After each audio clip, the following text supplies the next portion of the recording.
Solomon is among the most remarkable monarchs in history, one of the most prosperous leaders of all time, and also one of the wealthiest men the world has ever known. In the scriptures, he is highlighted not only for succeeding his father King David on the throne of Israel, but also for his extraordinary wisdom and notable achievements, the greatest of which was the construction of the first temple in Jerusalem.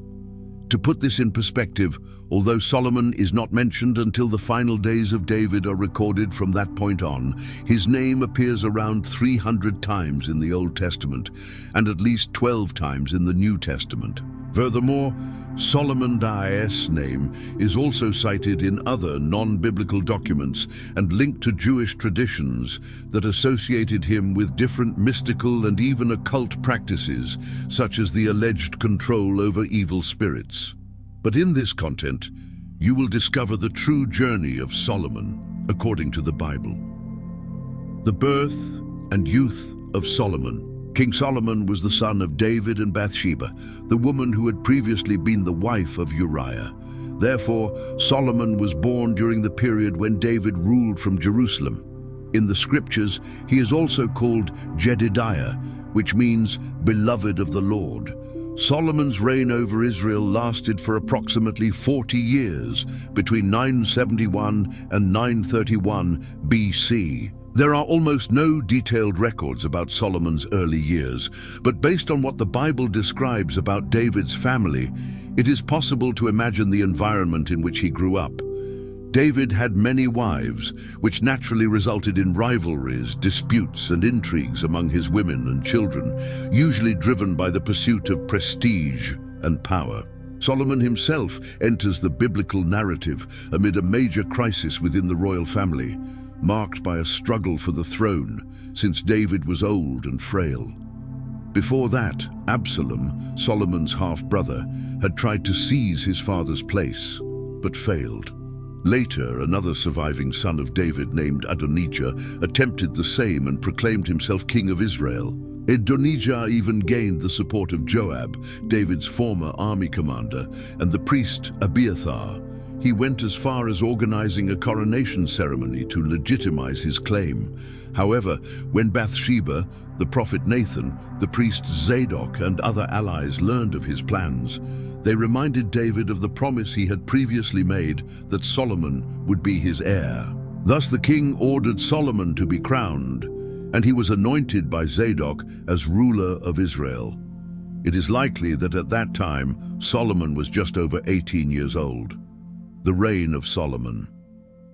Solomon's reign was long, extending for 4 decades.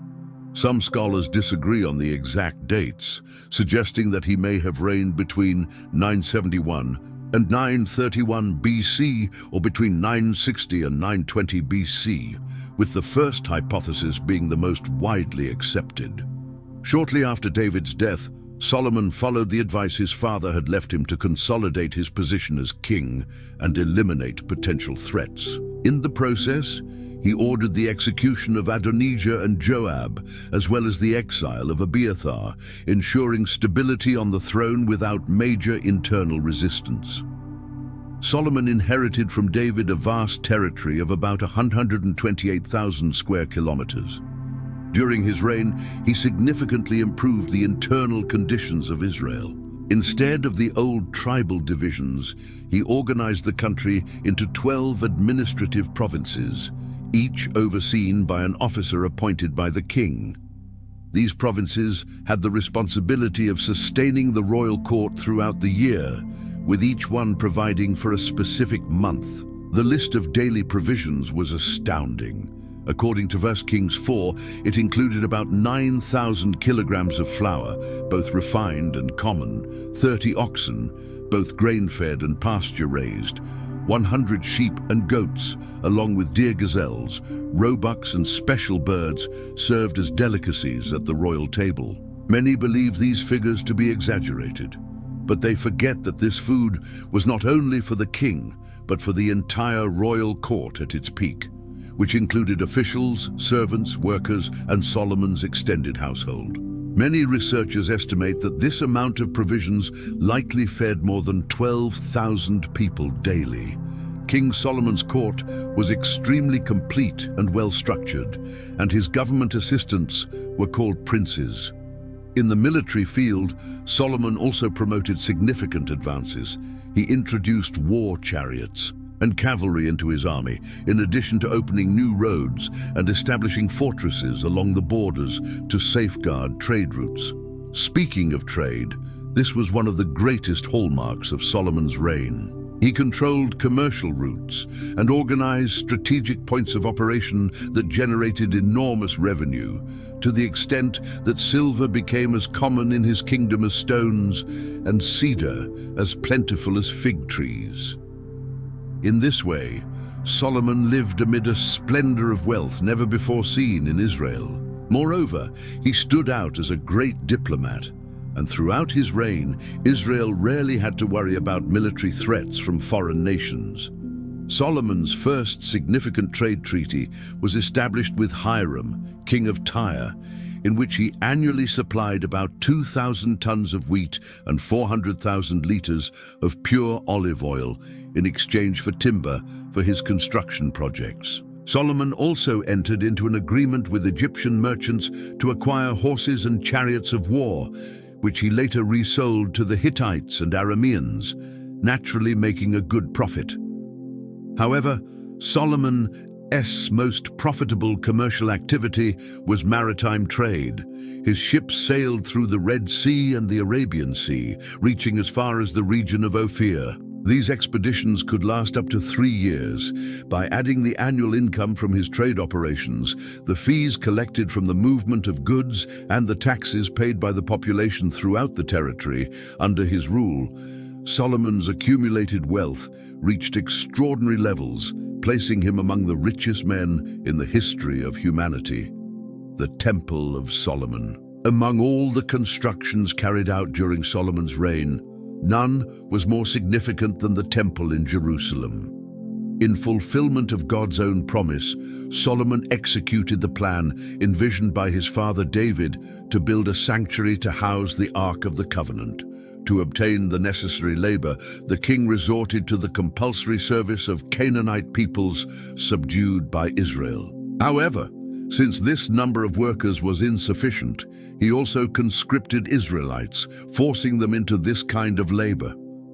Evidently, this measure was not popular, which became clear in the episode of the death of Adoniram, the superintendent in charge of the labor groups. The temple built by Solomon stood on Mount Moriah, the place where David had erected an altar to the Lord, and where, according to tradition, Abraham had taken Isaac to offer him as a sacrifice. Although David had gathered materials for the project, construction only began in the 4th year of Solomon's reign. Although it may seem modest in scale by today's standards, at that time the building represented a monumental undertaking, erected with extremely precious materials, including tons of gold and fine timber. When the temple was completed in the 11th year of his reign, Solomon organized a grand celebration marked by numerous sacrifices dedicated to the Lord. In addition to the temple, other constructions stood out during Solomon's government, such as the House of the Forest of Lebanon, measuring 50 meters long, 25 wide, and 15 high. The Hall of Pillars, measuring 25 by 15 meters, the throne hall, where he rendered judgments, and the residence of one of his wives, the daughter of Pharaoh of Egypt, which displayed remarkable grandeur. Solomon's own royal palace must also have been a majestic construction, as he maintained 700 wives, 300 concubines, and countless servants to attend to him. Furthermore, Solomon built a massive fortress to protect the temple, further reinforcing the security of the holy city. As we know, in addition to his immense wealth, King Solomon also became renowned for his wisdom. In the scriptures, we find the account of the dream in which the Lord appeared to him and asked what he most desired to receive. Solomon could have asked for wealth, long life, or honor, but the young king requested understanding. He pleaded with God for a wise heart and discernment to govern his people with justice.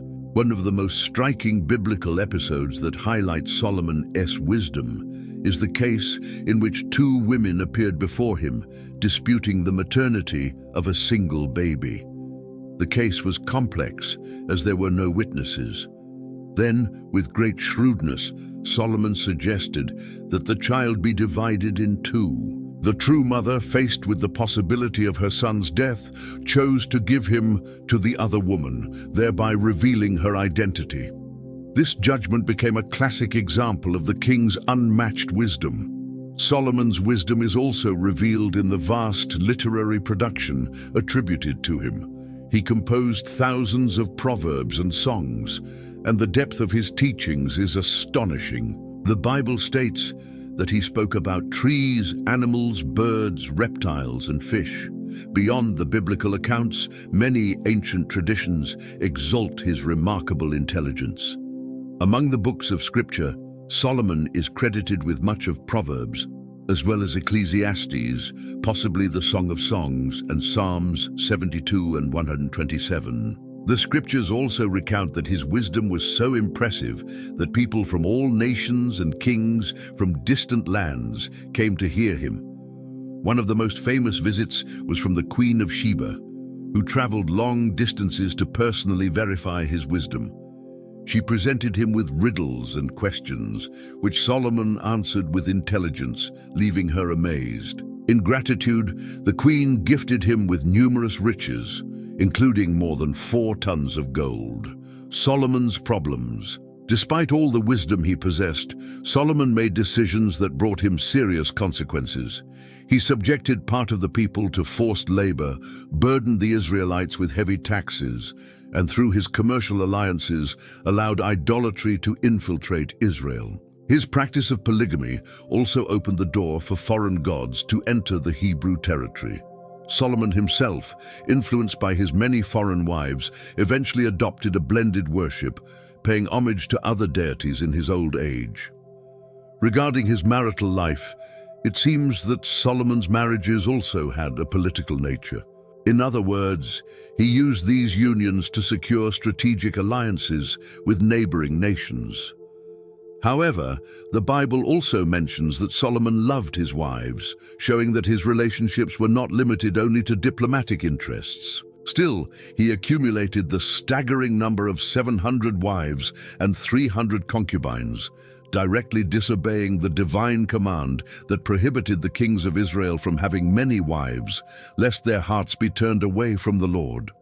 Among his wives was the daughter of the Pharaoh of Egypt, and as part of that marriage dowry, Solomon received the city of Gaza. Arab, Jewish, and Ethiopian traditions claim that he may also have had a relationship with the Queen of Sheba, from which a son was born, supposedly the founder of the Ethiopian royal dynasty.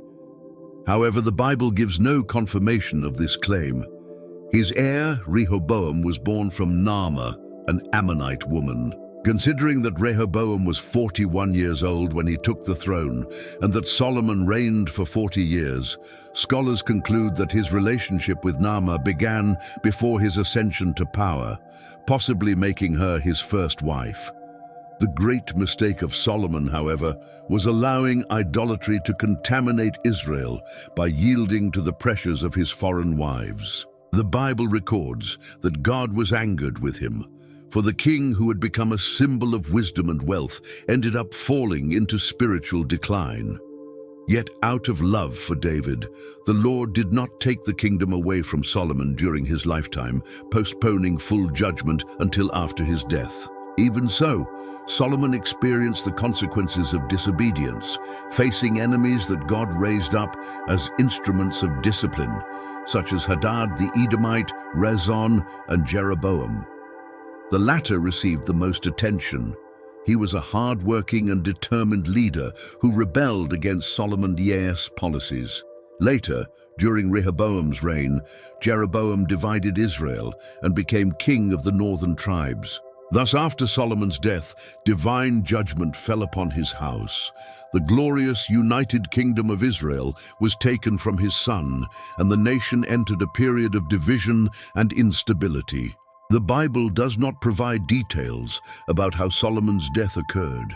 What is known is that he ended his life in a melancholic way, leaving behind a weakened kingdom on the verge of ruin. Still, it is undeniable that he made extremely relevant contributions to Israel. Solomon was the king responsible for building the temple of the Lord, the monarch who established Israel on the international stage of his time, and the greatest representative of Hebrew wisdom literature. As for the countless extra-biblical narratives about Solomon, there is no evidence that they are authentic. In fact, Scripture itself mentions the existence of records about him, including some, such as the so-called Book of the Acts of Solomon, which served as sources for the authors of 1 and 2 Kings. However, these documents were lost over time and no longer exist. What remains are only legends and fanciful accounts, created mainly by followers of later mystical currents of Judaism. In these traditions, Solomon often appears as someone involved with occult arts, capable of controlling evil spirits and even conversing with animals. However, such descriptions are generally based on pseudepigraphal writings of anonymous origin, probably composed in the medieval period. The problem is that, unfortunately, many people without proper knowledge end up giving credit to these false works, while disregarding the biblical testimony, which, whether people like it or not, is the most well-preserved and documented account of history. It is not uncommon, in fact, to hear claims that the true story of Solomon was hidden from the Bible. However, this makes no sense at all, since these mystical stories about him emerged many centuries after the writing of the Old Testament. When it comes to archaeology, most scholars agree on the historical existence of Solomon, although there are debates about the extent and characteristics of his rule. Recent discoveries, however, have increasingly expanded the understanding of the period of the Israelite monarchy. Nevertheless, excavations in the region where the temple once stood, perhaps the most significant site to reveal information from that era, remain extremely delicate due to political and religious issues. Therefore, what we can know with certainty about Solomon is recorded in the Bible, and the central point in all of this is to understand that all the wealth and glory of his reign merely foreshadowed the eternal kingdom of the Messiah. Psalm 72, attributed to Solomon, uses grand language precisely to refer both to the human king and to the divine king, Jesus Christ. Thank you for staying with us until the end. If you enjoyed this video, leave a like, subscribe to the channel, and turn on the notifications so you don't miss any of our content. Click on the card appearing on your screen and watch our next video. God bless you.